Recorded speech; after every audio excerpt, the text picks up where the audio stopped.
So what's going on, guys? I'm SuperRebel, and today we finally have some Just Cause 3 news that's interesting. Now I know that sounds kinda horrible, but the last news, or I guess you could say official information we had, wasn't as interesting, but today is actually really interesting because it is an official answer to something that a lot of people have been wondering about, and alongside with that, it's just some other bonus information, I guess you could say. So let's jump right into the news. So the latest issue of PC Gamer is now up, and it features an interview with Avalanche Studios where the developer has shared some new information about Just Cause 3.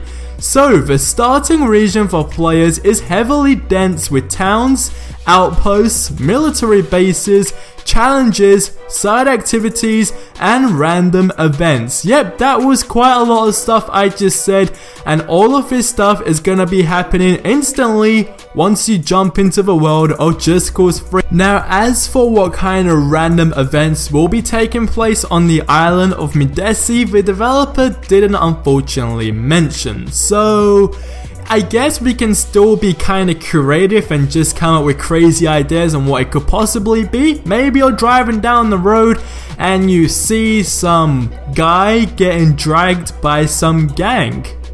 Yeah, that kinda works. I think that's a random event.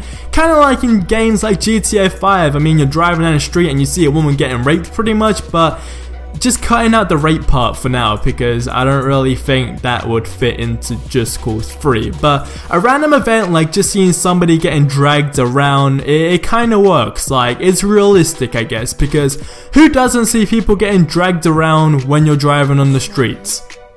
Exactly, there you go. So just from that vague description of the starting region gives you a fair idea that it's going to be an exceptionally large area for players to start the game in.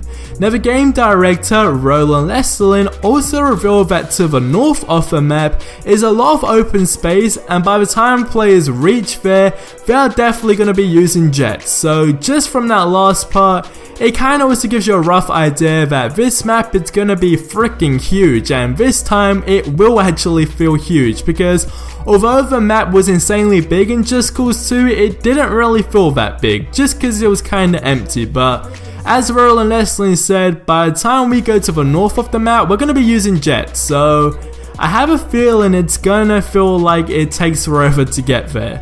Now, he also assured players that Avalanche is hard at work in improving the enemy AI. Now, enemy AI has always been an issue, and not just in games like Just Cause, it's always been an issue in loads of other games as well. But in Just Cause 3, if players find a tough military vehicle, for example, to use, the game will send out RPG troopers to bring it down.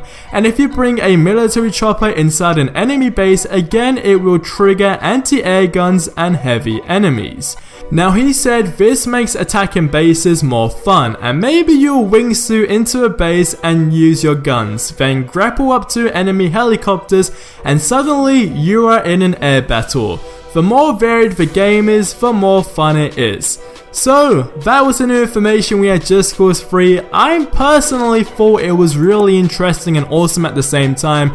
It's good to see that the enemy AI in general though is going to be a lot improved because, as I mentioned before, it's always been an issue and it's kind of been annoying as well. But with better enemy AI, I guess it just adds to the realism as well. So I'm super stoked for Just Cause 3, as I pretty much say in every video I make about this game.